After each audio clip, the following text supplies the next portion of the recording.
La Iglesia Adventista del Séptimo Día Libre te invita a la semana de oración, titulada Fundamentos de la Sana Doctrina. Ven a acompañarnos del 16 al 21 de diciembre. Hora de inicio 6 de la tarde, finalizando sábado 8:30 de la mañana. De la gasolinera Puma, La Palmera, 60 metros al norte. No te lo pierdas, te esperamos.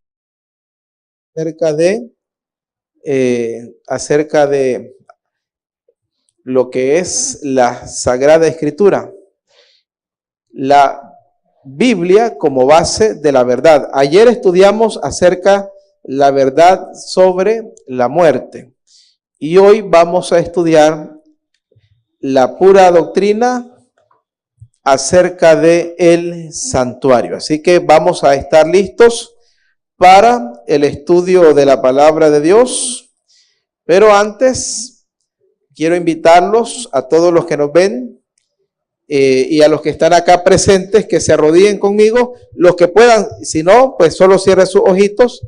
Vamos a orar. Nuestro Dios y Padre, gracias te damos en esta hora por darnos el privilegio de escudriñar, de leer, de estudiar, pero sobre todo el privilegio de guardar las palabras de esta profecía, porque el tiempo está cerca. Oh Dios, permite que la solemnidad del mensaje pueda calar en nuestros corazones, que cada palabra, que cada mensaje no sea en vano, sino que llegue a nuestras mentes, a nuestros corazones, y se reproduzca en una vida totalmente consagrada a ti. Acompáñanos de inicio a fin. En el nombre santo de Cristo lo pedimos. Amén. Muy bien, hermanos, vamos a una de las verdades fundamentales. Una de las grandes verdades fundamentales es la verdad acerca del santuario. Y es una verdad muy poca predicada. Es más,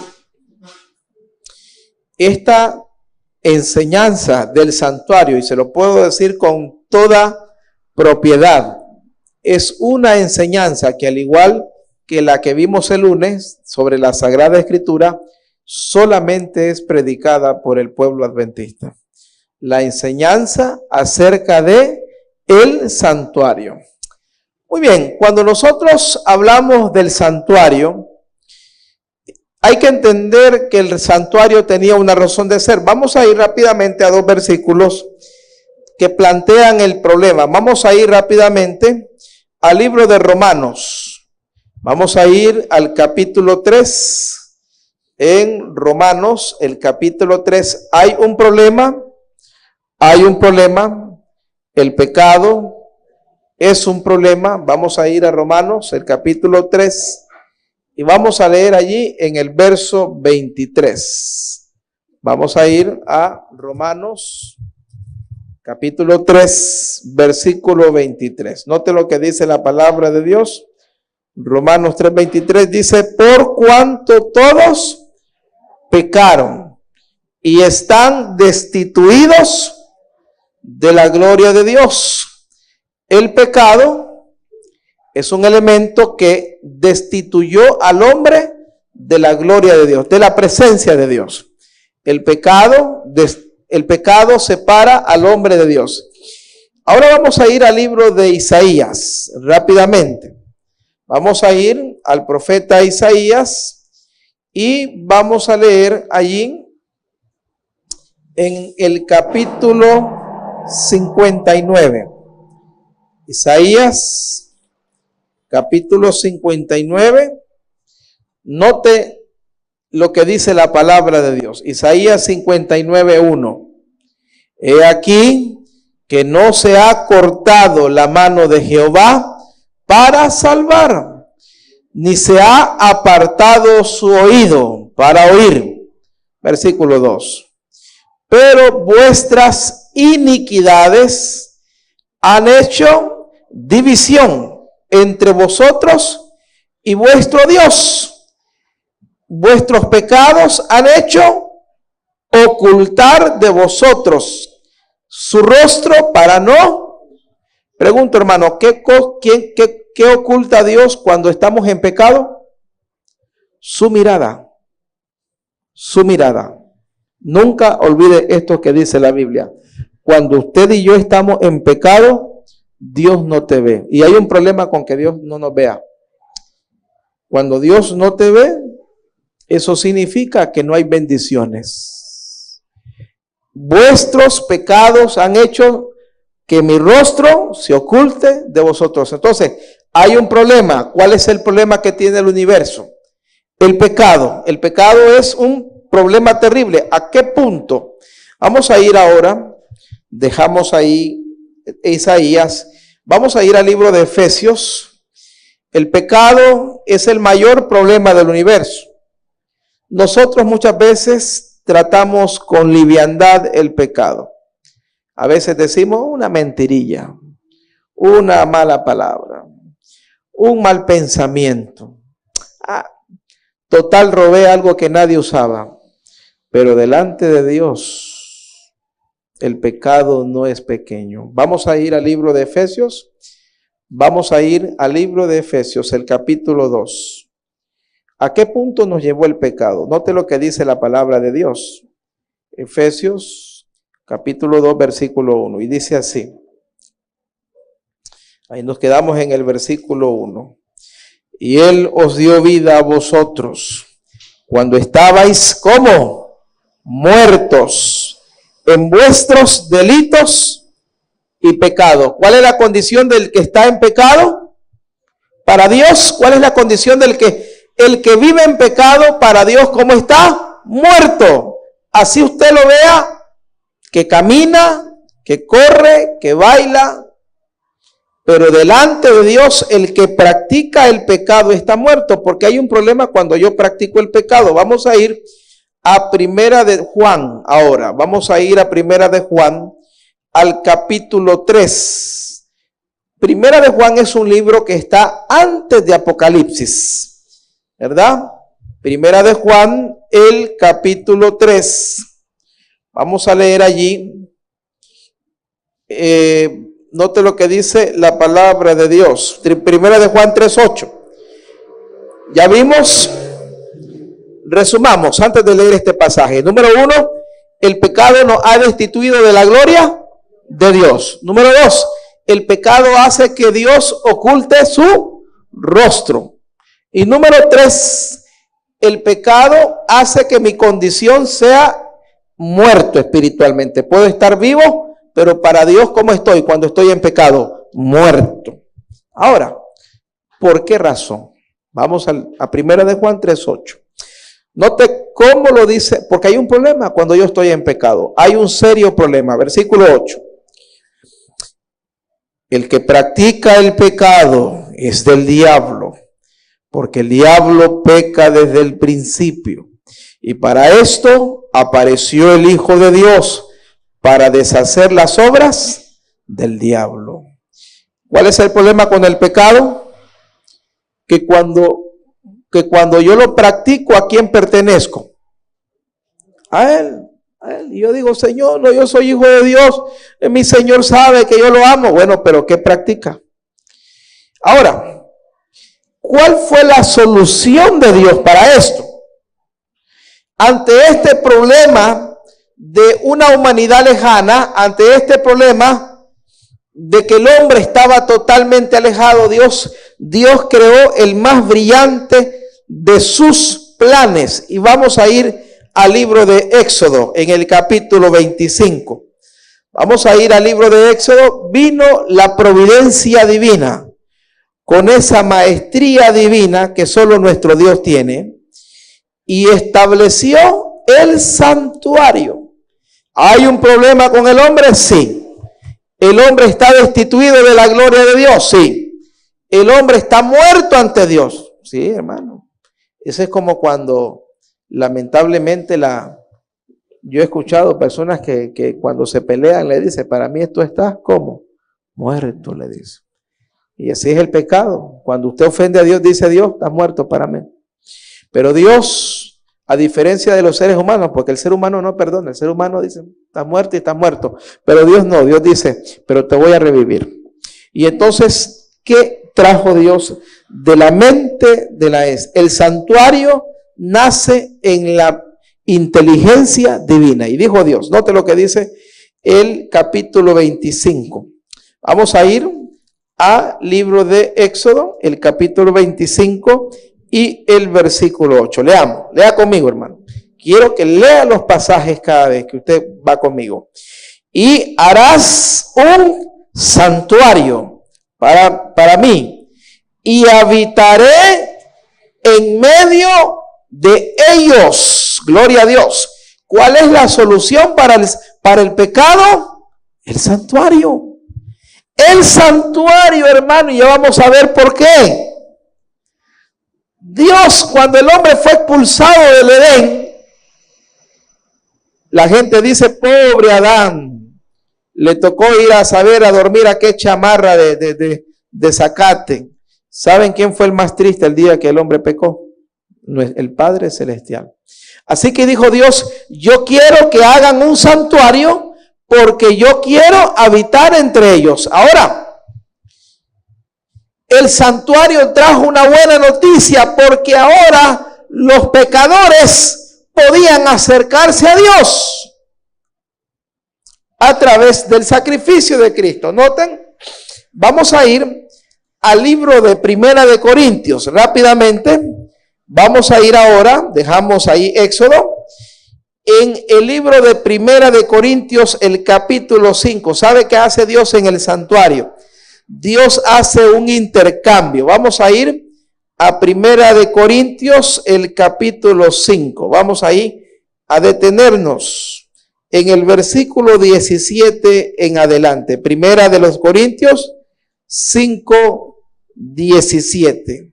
Ahí lo tenemos en pantalla para toda nuestra querida teleaudiencia. Tenemos muchos hermanos que están noche a noche conectados con nosotros. Segunda de Corintios 5. Vamos a la segunda epístola. Yo siempre los mando a la primera. Vamos a la segunda epístola. 5, 17. Note lo que dice la palabra de Dios. ¿Cuál es la buena noticia del santuario? Note lo que dice segunda de Corintios 5, 17. De modo que si alguno está en Cristo, nueva criatura es. Las cosas viejas pasaron. He aquí todas son hechas nuevas. El santuario le da al pecador la oportunidad de iniciar de nuevo. Hermanos, ¿cuántos de nosotros en la vida no hemos querido eso, verdad? ¿Cuántos de nosotros en la vida no hemos querido tener un nuevo inicio? ¿Cuántos de nosotros no le hemos dicho a la esposa, dame una nueva oportunidad? ¿Cuántos de nosotros quizás le han dicho al esposo, dame una nueva oportunidad? O a los hijos, o en el trabajo, y con Dios mismo. A mí me ha tocado muchas veces, Señor, dame una nueva oportunidad, Señor. Te he fallado, he pecado y feo. Dame una nueva oportunidad. Pues el santuario es eso. La nueva oportunidad que tú y yo necesitábamos. Sigámosle, pero esto tiene un precio. Sigamos leyendo. Vamos al 18, ahí mismo. Esto tiene un precio. Segunda de Corintios 5, 18. Esto no es así por así. Y todo esto proviene ¿de quién? De Dios. ¿Quién nos reconcilió? ¿Qué cosa es el santuario? Reconciliación. Ahora, si hablamos de reconciliación, ¿es porque son enemigos? Claro que sí.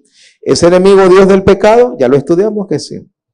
Dios nos reconcilió, dice el versículo 18, nos reconcilió consigo mismo por Cristo y nos dio el ministerio ¿de qué? Esta campaña es el ministerio de la reconciliación. Nosotros los predicadores tenemos el ministerio de la reconciliación. Le decimos al pecador, hey, reconcíliate con Dios. Reconcíliate con Dios. Dice que Cristo es el medio en el cual el hombre puede reconciliarse ¿con quién? Con Dios. Y esto es importante en el tema de hoy. No lo olviden. Sigamos leyendo el 19. Vamos al 19. ¿Cómo fue esto posible? Que Dios estaba en Cristo, reconciliando consigo al mundo, no tomándoles en cuenta, ¿qué cosa? A los hombres sus pecados. Y no es que Dios eliminó el pecado, no. El pecado se paga, no tomándole en cuenta a los hombres sus pecados. Y nos dice y nos encargó a nosotros la palabra de reconciliación. Ahora entonces que Dios, alguien me decía, a ver pastor, qué fácil la tenía Dios, simplemente era que no le tomara en cuenta a los hombres los pecados. No, el pecado siempre se toma en cuenta, no más que se lo cargó a otro. Vamos al 20. Vamos al 20. Ahí en el 5:20. Así que somos embajadores en nombre de Cristo, como si Dios rogase por medio de nosotros. Os rogamos en nombre de Cristo, reconciliaos con Dios. Versículo 21. Al que no conoció pecado, por nosotros lo hizo pecado, para que nosotros fuésemos hechos justicia de Dios. Para que en español se lo voy a decir. Agarró el pecado del mundo, se lo voy a decir en español. Agarró el pecado de todos nosotros y lo colocó sobre él, para que nosotros ante él apareciéramos como justos. Ahora, pero no somos justos, no, pero en Cristo somos justos. ¿Cómo es esto? Lo voy a explicar. Esto es el santuario, y aquí estamos entrando a la verdad fundamental del santuario. El personaje central del santuario es Cristo. Sin Cristo no es posible nada. Vamos a entenderlo un poquito. En el libro de Juan, en un texto muy conocido, en el capítulo 1, en el verso 29, el gran profeta, el Bautista, lo entendió claramente. Juan 1:29. Vamos a ir a la palabra de Dios. Juan 1:29. Al siguiente día vio Juan a Jesús que venía a él y dijo: he aquí el Cordero de Dios que quita, ¿qué cosa? El pecado del mundo. Entonces Jesús es el Cordero que es inmolado en el santuario, porque la verdad central del santuario es que hay un sacrificio para pagar los pecados. Yo le voy a ilustrar cómo es esto del pago de los pecados. Por ejemplo, voy manejando mi carro y entonces me tiro la luz roja. Adelante está el policía, me para, me dice: bueno, señor, usted violó la ley, la multa vale $100.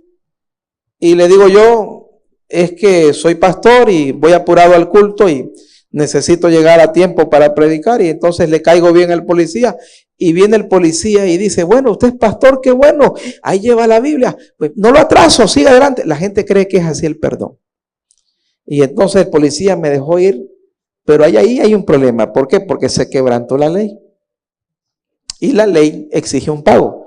Entonces, ¿cómo es el perdón? Bueno, viene el policía y dice: bueno, usted es pastor y va a predicar, está bien, váyase, pero la multa la voy a hacer, y yo voy a ir al banco y yo la voy a pagar. Eso hace el policía. ¿Por qué? Porque la ley fue quebrantada y la ley tiene que ser pagada. Por ejemplo, se lo voy a ilustrar ahora con la Biblia para que lo entendamos. Vamos a Juan 8. ¿Cómo funcionaba esto del santuario? Vamos al capítulo 8 para que entiendan un poquito la ilustración del policía que paga la multa. Eso es lo que hace Dios. Dios no es que dice: bueno, quebrantemos la ley, no hay problema. No, dice Dios: está bien, te la voy a perdonar, te dice Dios. Sergio, yo te perdono, pero tu cuota, tu pago lo va a pagar otro. Vamos a ilustrarlo en Juan 8. Llega los fariseos con la muchacha, la hallan, ¿verdad?, en adulterio. Dice el versículo 2, Juan 8:2.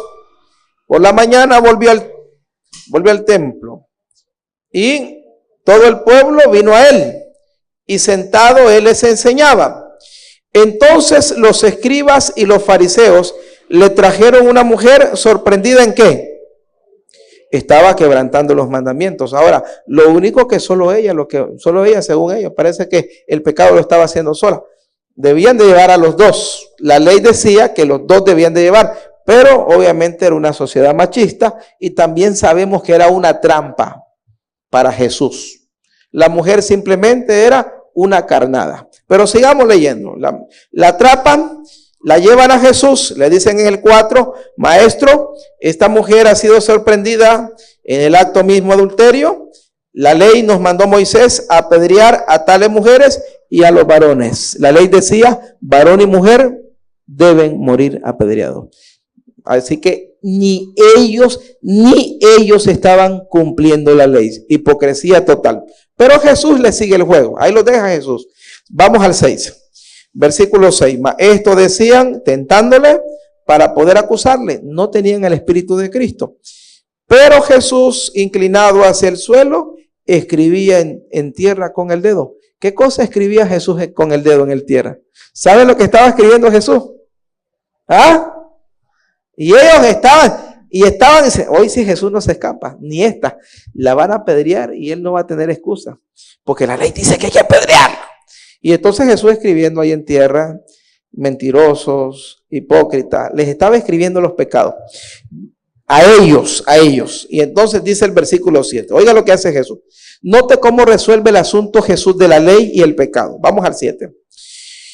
Y como insistieran en preguntarle, él se enderezó y le dijo, bueno, el que de vosotros esté sin pecado, sea el primero en tirar la piedra primera contra ella. Hay gente que se queda hasta allí y dicen, ¿ves que Jesús violó la ley? Porque la gente imagina que eso es el perdón. La gente dice, ¿viste que Jesús la dejó ir y tranquilita a ella? Capaz y volvió donde estaba el otro muchacho a hacer lo mismo. No, Señor. Oiga lo que hace Jesús. Jesús no quebrantó la ley. Versículo 9. Sigamos leyendo. Pero ellos al oír esto, acusados por su conciencia, salían uno a uno, comenzando desde los más viejos hasta los postreros, y quedó solo, y dice hasta los postreros, y quedó solo Jesús y la mujer que estaba en medio. Entonces Jesús, no viendo a nadie, sino a la mujer, le dijo, mujer, ¿dónde están los que te acusaban? ¿Ninguno te condenó? Ella dijo, ninguno, Señor. Entonces él le dijo, ni yo te condeno, vete y ¿qué cosa? ¿Qué le está diciendo? Estás perdonada, pero vas a obedecer los mandamientos, ¿ok? No peques más, ¿qué significa? Vas a andar en obediencia. Ahora, ¿quebrantó Jesús la ley? No, Señor. ¿Por qué? Porque el adulterio de ella fue pagado. Cuando él le dice, no te condeno, es porque el adulterio de ella iba a ser pagado en la cruz. Lo que le está diciendo es, esas piedras que te iban a tirar a ti, me van a caer a mí en la cruz. Lo que está haciendo allí Jesús es asumiendo la culpa de ella. ¿Por qué? Porque eso dice la Biblia. Dice la Biblia que Jesús cargó los pecados de todo el mundo. Así que Jesús asumió la culpa. Entonces, eso es el santuario. El santuario es un cambio de culpable. El culpable llega, confiesa, se regresa a casa perdonado, pero el cordero entra al santuario, es sacrificado y la culpa y el pecado quedan sobre él. Eso era el santuario. Vamos a ir al libro de Isaías para ilustrarlo. Quiero darle otra ilustración.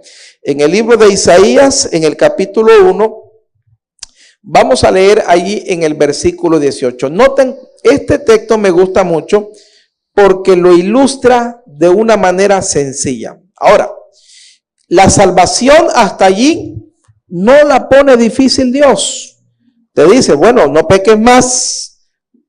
De modo que si alguno está en Cristo es nueva criatura. Lo hemos estudiado hoy. Hay que cambiar porque el pecado y la gracia no pueden convivir. Porque ese es otro enredo sobre la salvación. Hay gente que dice, bueno, ya soy salvo por la gracia y puedo seguir pecando. Pecado y gracia no pueden vivir en la misma habitación. Eso lo vamos a estudiar un poquito más adelante. Veamos lo que dice Isaías 1:18.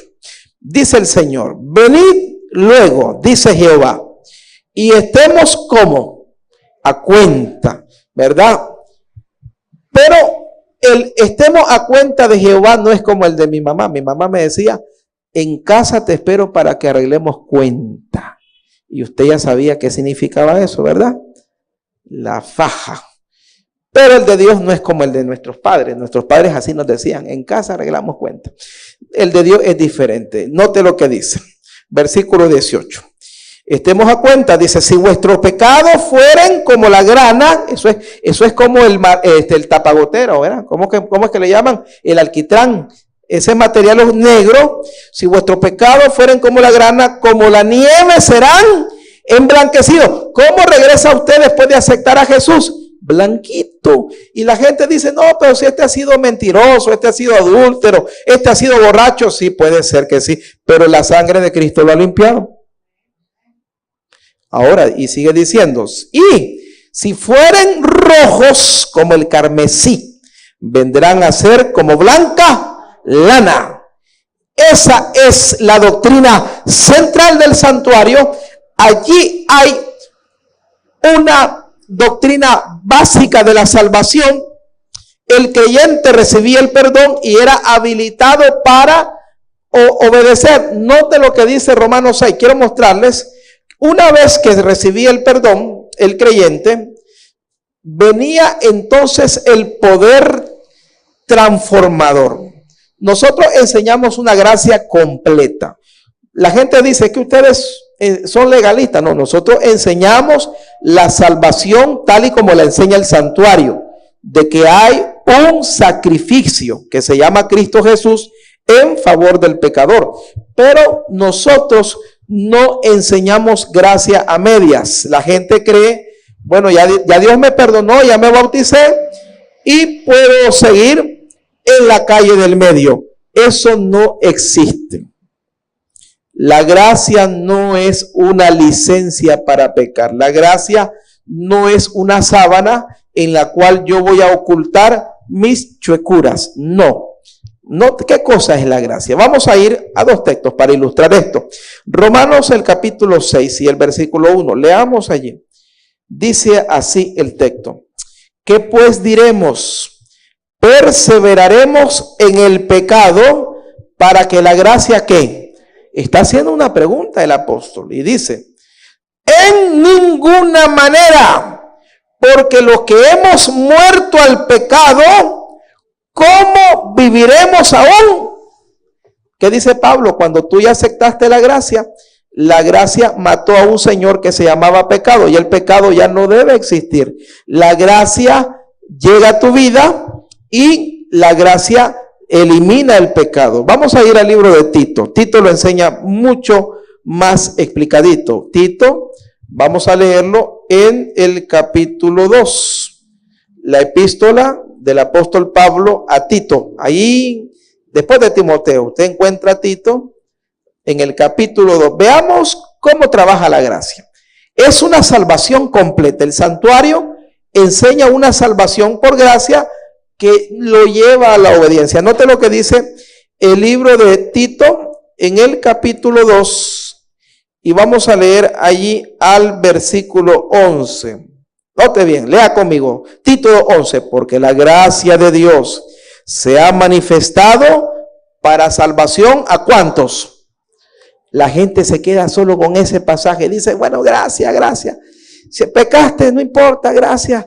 Caíste en adulterio, hay gracia. Fuiste a hacer esto, gracias. Esto, que no, hermano, no puedes jugar con la gracia. Porque oiga la verdadera gracia, versículo 12. Enseñándonos la gracia, que renunciando a la impiedad y a los deseos como mundanos, vivamos en este tiempo. La palabra siglo es el griego cronos, tiempo. Vivamos en este siglo sobria, justa y ¿cómo? ¿Se da cuenta a qué nos lleva la gracia? aguardando y esperando la bienaventurada esperanza y la manifestación gloriosa de nuestro gran Dios y Salvador, Jesucristo. Entonces, ¿a qué te lleva la gracia? A vivir piadosamente, a vivir sobriamente y andar en santidad.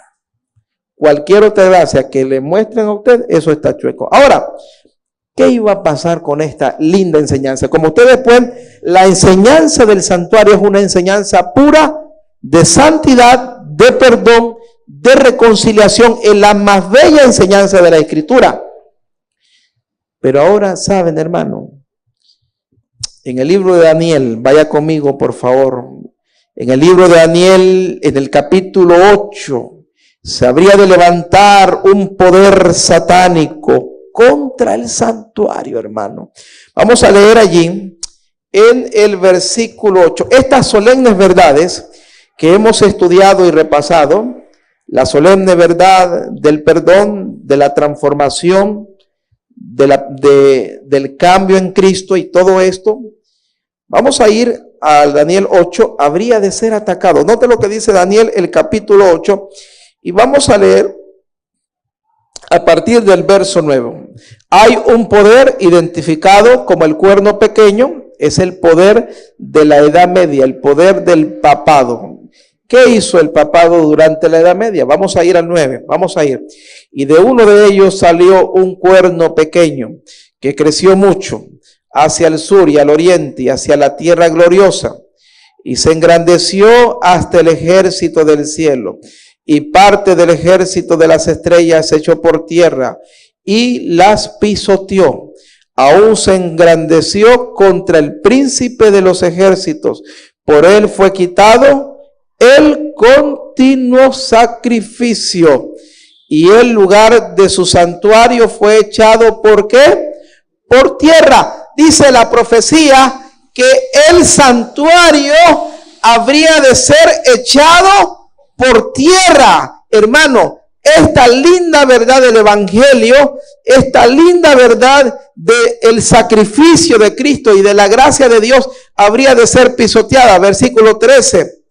Y dice, vamos aún en el 11, y aún se engrandecerá contra el príncipe, no solo contra el santuario, sino contra el príncipe de los ejércitos, que es Cristo, y por él fue quitado el continuo sacrificio, y el lugar de su santuario fue echado por tierra. Versículo 12, y a causa de la prevaricación le fue entregado el ejército junto con el continuo, y echó por tierra la verdad, e hizo cuanto quiso, y prosperó.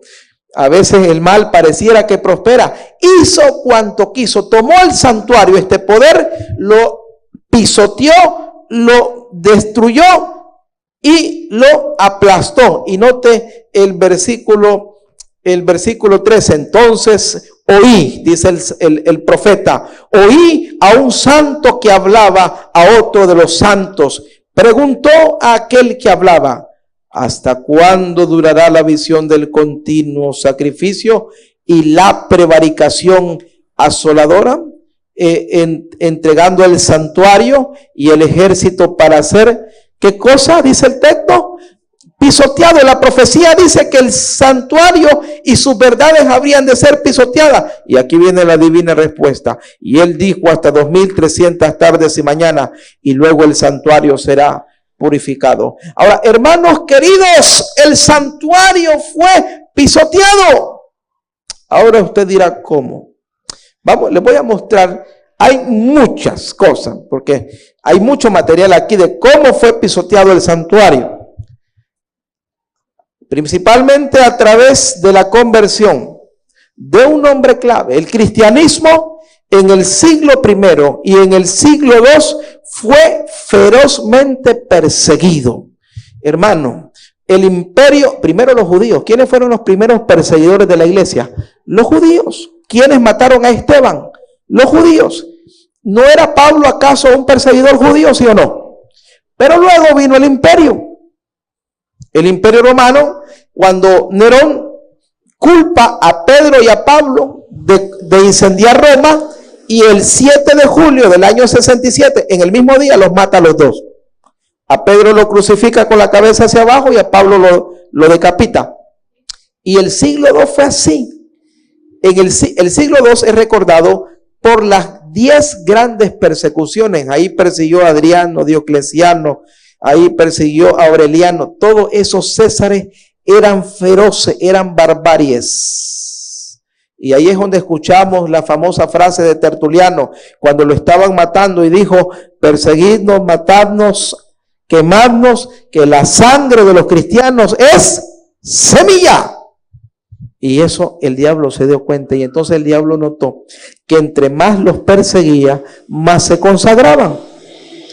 Entonces dijo el diablo: si no puedes con ellos, únete. Y entonces Flavio Valerio Constantino, llamado el Grande, se bautiza en el año 313. Y lo primero que hace, porque era hijo de Helena, una cristiana que le decía: deja de perseguir cristianos. Lo primero que hace es decretar la famosa tolerancia, el famoso edicto de Milán, el edicto de tolerancia, porque la gente solo habla del edicto del domingo que él da en el año 321, pero el primer edicto que da Flavio Valerio Constantino es el edicto de Milán, que consistía en la tolerancia religiosa. Y él dijo: los cristianos pueden adorar, los paganos pueden adorar. Y él, esto después de tener aquella famosa visión donde él ve el sol cayendo, y como él era un adorador del dios Mitra, adoraba al sol, y vio el sol y la cruz. Y entonces, y escuchó aquella famosa voz que le dijo: en nombre de estos símbolos vencerás. Y entonces, hermano, cuando cesó la persecución, Satanás introdujo el paganismo. Y lo primero que hizo fue quitar al centro del santuario. ¿Qué decía la profecía? Que el santuario habría de ser pisoteado. Veamos 3 cosas rápidamente que hizo el paganismo, liderado por los obispos, contra el santuario. Vamos a ir primero al libro de Hebreos 8. El santuario tenía esta solemne enseñanza. Vamos a ir a Hebreos, el capítulo 7. Hebreos, el capítulo 7, y vamos a leer ahí en el verso 24. En Hebreos, en el capítulo 7, en el verso 24. Dice la palabra de Dios. Hebreos 7, 24. Mas por cuanto permanece para siempre, hablando de Cristo, tiene un sacerdocio como. ¿Cómo es el sacerdocio de Cristo? ¿Qué significa inmutable? Que no puede cambiar. Versículo 25. Por lo cual puede también salvar perpetuamente a los que por él se acercan a Dios, viviendo siempre para interceder por ellos. Porque tal sumo sacerdote nos convenía. ¿Cómo es este sumo sacerdote? Veamos cómo es. Santo, inocente, sin mancha, apartado de los pecadores y hecho más sublime que ¿qué cosa? Que los cielos. ¿Cómo era el sacerdote del santuario celestial? Santo, sublime y perfecto. Es más, note lo que dice el 8.1. Vamos al 8.1. El 8.1 lo dice más clarito, ahí mismo. El capítulo 8 y el versículo 1 dice así. Ahora bien, el punto principal de lo que venimos diciendo es que tenemos tal sumo sacerdote, el cual se sentó a la diestra del trono de la majestad de los cielos, ministro del santuario, de aquel verdadero tabernáculo que levantó el Señor y no quién. ¿Cuál es la verdad fundamental del santuario? Número 1, que el verdadero sumo sacerdote, ¿quién es? Cristo Jesús. En el siglo VI, cuando el Papa Silvestre II estaba ya entronizado por Justiniano, se estableció el sacerdocio de los hombres. Porque si ustedes pueden ver, hermano, nuestra iglesia tiene pastores, predicadores, evangelistas, maestros, pero nosotros no tenemos sacerdotes. Porque la Biblia es clara. La Biblia dice que el único sumo sacerdote está ¿dónde? En los cielos. Pero ¿por qué la tradición papal llama sacerdote a hombres? Cuando el mismo 7:26 dice que el sacerdote tenía que ser perfecto, puro, y que ese es Cristo Jesús. Con una razón. Y ya la vamos a ver. Los sacerdotes al usurpar, porque es una usurpación, por eso es que decía la profecía, echará por tierra el santuario y lo va a pisotear. La primera verdad del gran santuario es que la tomó y dijo, no, sacerdote en los cielos no nos interesa. Y dijeron, todos los que están oficiando serán llamados sacerdotes, porque ellos tienen poder de condenar y de salvar.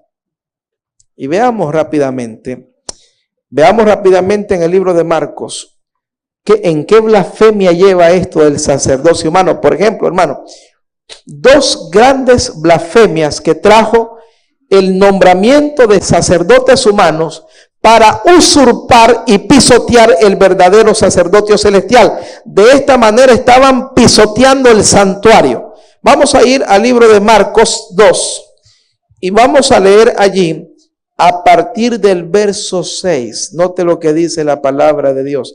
Marcos capítulo 2, versículo 6. Le voy a mostrar dos blasfemias que hacen los sacerdotes humanos. Capítulo 2, versículo 6. Dice, en el libro de Marcos dice, estaban allí sentados, vamos al 5. Al ver Jesús, Marcos 2:5, al ver Jesús la fe de ellos, Marcos 2:5, al ver Jesús la fe de ellos, dijo al paralítico, hijo, tus pecados te son perdonados. Entonces estaban allí sentados algunos de los escribas, los cuales cavilaban, o sea, pensaban, maquinaban en sus corazones. ¿Por qué habla este así?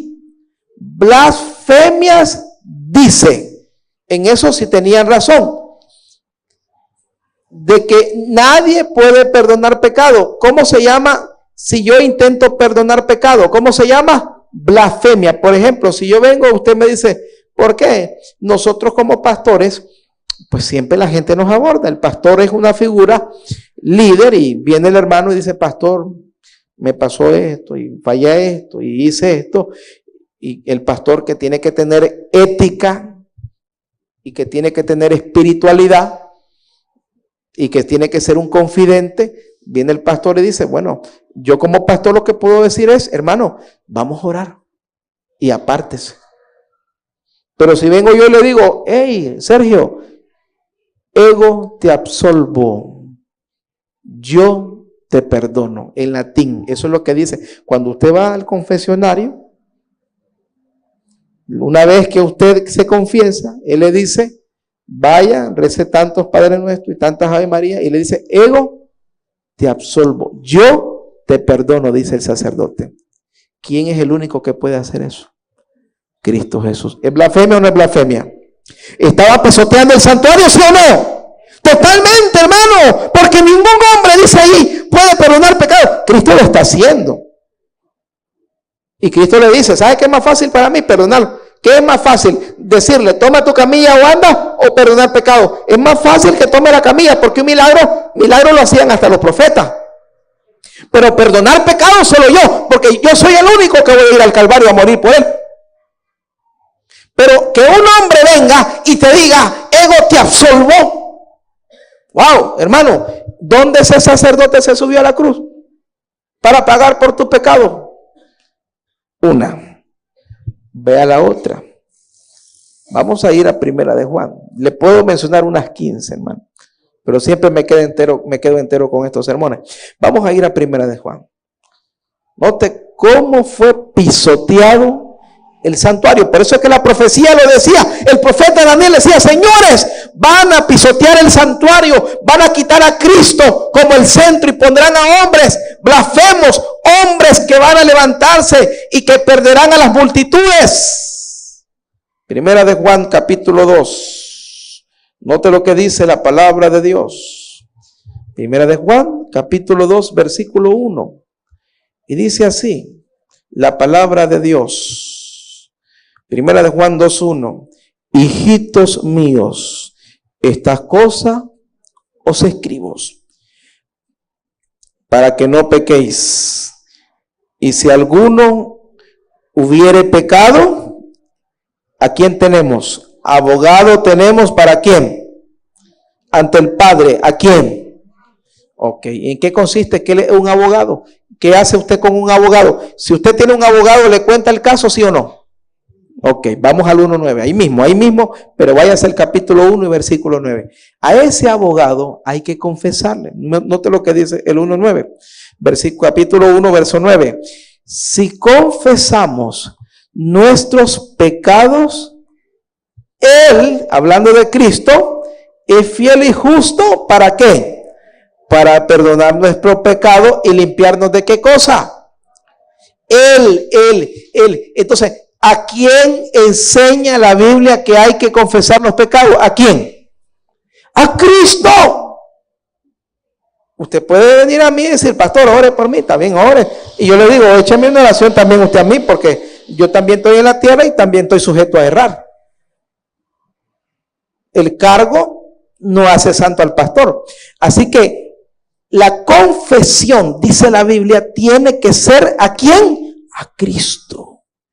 Pero ¿saben lo que hicieron? Establecieron que la confesión tenía que ser a los hombres. Y en cada parroquia del mundo hay algo que se llama confesionario. Si usted entra aquí a la Basílica de Iriama, a un ladito que vaya, ahí está el gabinete. Y usted llega y le cuenta de hasta lo que comió ayer. Y bueno, y él viene y le dice: bueno, vas a hacer tanto Ave María y tanto rezo, y con esto yo te absolvo. Él, en otras palabras, el hombre puede salvar al hombre. Mire qué clase de blasfemia. Mire qué clase de engaño, hermano. El hombre puede perdonar al hombre. Y entonces Cristo y la cruz, ¿qué es? Un adorno. Por eso es que ellos se lo ponen en cadena, el crucifijo, porque para ellos no vale. Un adorno. ¿Para qué necesito un salvador si el hombre me puede perdonar? Por eso, ¿sabe hasta qué punto? Esto se corrompió. Porque todo lo que es manejado humanamente tiene la tendencia a corroerse, hermano. Cuando algo se maneja sin Dios, se va a destruir. Mira lo que pasó. No solamente comenzaron a hacer eso. Hubo un hombre llamado John Tetzel, Conflicto de los Siglos, usted lo puede leer. Y vino Tetzel, era un monje, y le dio una idea brillante al Papa Gregorio el Grande, allá por los años 1400. Y le dice: necesitamos plata, necesitamos oro. La iglesia estaba pasando por una crisis. ¿Por qué? Porque sostenían guerras, tenían ejércitos. Una cruzada no te costaba un peso. Cuando ellos hacían cruzadas para eliminar herejes, eran ejércitos de miles. Y había que mandar a los soldados hasta meses. Había que darles de comer. Y había que eliminar a los pueblos herejes. Eso era dinero, eso era oro. Y le dice Tetzel: ¿por qué no haces la venta de indulgencias?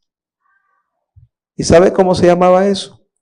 Venta de indulgencias. Y llegaba a los pueblos, hacía fila la gente y le decía: mañana hay venta de indulgencias, aquí traigo. Él llevaba ya los papeles sellados con el sello papal, la gente hacía fila y le decía a Tetzel, bueno, ¿cuántos familiares tenés en el infierno? Es que mi abuelita fue bruja. Bueno, pague para que ella salga al limbo, y después del limbo va al purgatorio, después del purgatorio va al cielo. Y la gente daba grandes cantidades. Y decía, mire, yo tuve una tía que fue asesina. Esa está ardiendo, decía Tetzel, pero el Papa os puede ayudar. Y la gente pagaba. Y los que estaban vivos, ¿sabe qué decían? Y yo tengo 3 mujeres. Me han dicho que me puedo quemar. No hay problema, si usted paga, usted se salva. Todavía lo hacen disimuladamente, porque a usted le dicen, vamos a hacer una misa al muerto, sí, con cortinas blancas o con cortinas negras, con coro o sin coro. ¿Y por qué? Porque tanto vale. Todavía lo hacen hoy. No crea que los tiempos han cambiado. ¿Se da cuenta que sustituyeron al sumo sacerdote eterno? Lo cambiaron por sacerdotes humanos. Y el perdón gratuito lo sustituyeron por obras. ¿Qué otra cosa hicieron? Vamos a ir a Primera de Timoteo. Yo le dije, le puedo dar muchas. Primera de Timoteo, capítulo 2, versículo 5. El santuario enseñaba, otra de las verdades solemnes del santuario, era la enseñanza de que hay un solo mediador. Primera Timoteo, capítulo 2, verso 5. Note lo que dice la palabra de Dios. Porque hay un solo Dios y un solo mediador entre Dios y los hombres, Jesucristo, hombre. Entonces vino el papado y dijo, no, aquí va a mediar todo mundo. Y le enseñaron a la gente que María es mediadora, pídele a ella, ella puede mediar ante Dios por ti. Y por eso cuando usted ha visto esas letanías, hermano, ahí intercede mundo y reimundo. Le puede pedir a San Lázaro, le puede pedir a San Francisco. Es que me hizo, la gente cuando va el 1 de agosto dice que es que me hizo el milagrito, minguito. Pídales, la gente le sigue pidiendo. La gente que hace grandes romerías en los grandes santuarios como Fátima, la gente dice, no, es que la Virgen me hizo un milagro. ¿Por qué? Porque se estableció que los santos, las vírgenes, también pueden recibir oración y también pueden mediar. Y que entonces usted también puede pedirle a San Sebastián. Porque él, ese milagro que Cristo se lo puede hacer, te lo puede hacer Sebastián. No sé cómo es el nombre que le dicen aquí. Chachán, no sé cómo es que le dicen. He oído algo así. No lo sé mencionar. Guachán, algo así. Entonces hay que pedirle. ¿Por qué? O sea, en otras palabras, entonces Cristo y su poder está de adorno. ¿Por qué? Porque nos han enseñado de que le podéis pedir a los hombres. Esos son, y quiero que vayamos, cuando usted le hace una oración a un ídolo de eso, esos son seres humanos que ya murieron. Esa es una enseñanza babilónica. Los babilonios le oraban a los muertos, porque ellos creían que cuando morían se hacían dioses. Le voy a mostrar 2 versículos para ir cerrando. Estoy entero con el material, pero voy a avanzar. Deuteronomio 32. ¿Cómo llama Dios a esos rezos?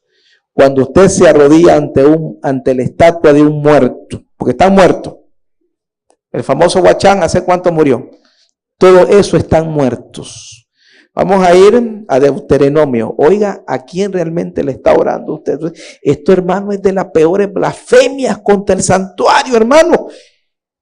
En vez de pedirle a Cristo, el único mediador, el único que realmente puede.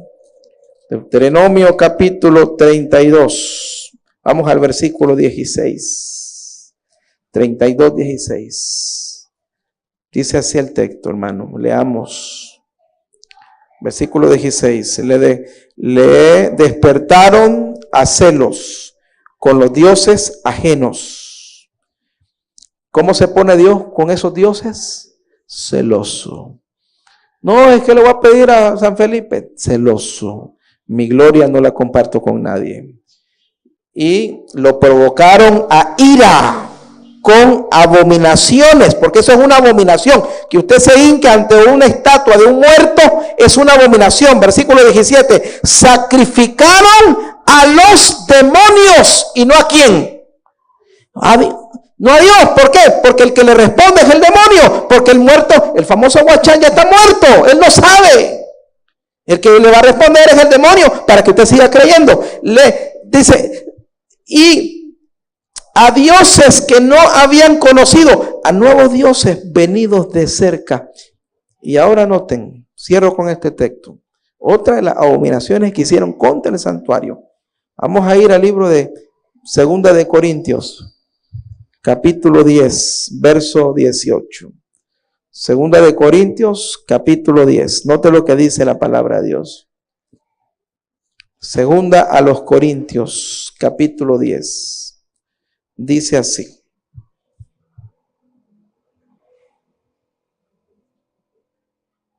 Note lo que dice la palabra de Dios. En primera, hermano, primera de Corintios 10. Vamos a leer allí en el versículo 18. No, primera, hermano. Primera de Corintios, capítulo 10. En el capítulo 10. Dice, ahí vamos a leer, ¿verdad? En el versículo 18. Mirad a Israel según la carne. Los que comen de los sacrificios no son partícipes del altar. Hace una pregunta. ¿Qué digo pues? ¿Que el ídolo es algo? ¿O que es algo lo que se sacrifica a los ídolos? Pablo está prohibiendo lo sacrificado a los ídolos. Versículo 20.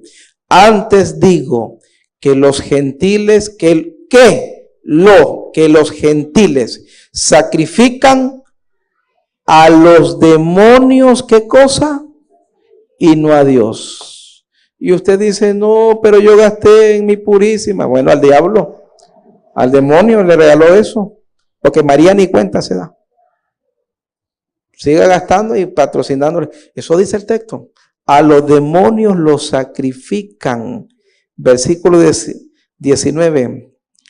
A los demonios los sacrifican. 20. Y no a Dios. Y no quiero que vosotros os hagáis partícipes. ¿Con quién? Sepa lo que hace la gente en una procesión, orarle a un demonio. Versículo 21. No podéis beber la copa del Señor y la copa de los demonios. No podéis participar de la mesa del Señor y de la mesa de los demonios. ¿Se da cuenta por qué dice la profecía? Y pisotearán y echarán por tierra mi santuario. Hermanos queridos, somos el pueblo único que predica esta solemne verdad del santuario celestial. Para nosotros el único sacerdote es Cristo Jesús y está en los cielos. Para nosotros el único que otorga pecado está en los cielos. Para nosotros el único al cual hay que pedirle es a Cristo Jesús. No adores a demonios, no seas arrastrado por hombres mentirosos. Y usted puede decir, es que mi mamá, mi abuelita, es que mi tía. Aquí el que te salva es Cristo. Su abuelita no lo va a salvar, ella porque no sabía, pero ahora usted lo ha leído y Dios lo llama. ¿Cuántos quieren ser fieles a Dios? Amén. Vamos ahora. Nuestro Dios y Padre, gracias te damos por este solemne mensaje, Señor. La verdad del santuario es una verdad tan solemne que exalta a Cristo, exalta tu gracia verdadera y exalta tu ley. Lamentablemente el enemigo atacó el santuario, quitó a Cristo, quitó su ministerio intercesor y logró que los hombres hoy engañados clamen a famosos supuestos santos que en realidad son demonios. Ayúdanos, oh Dios, a predicar estas solemnes verdades a aquellos que están en el error y ayúdanos a serte fieles. En el nombre de Jesús. Amén. Y amén.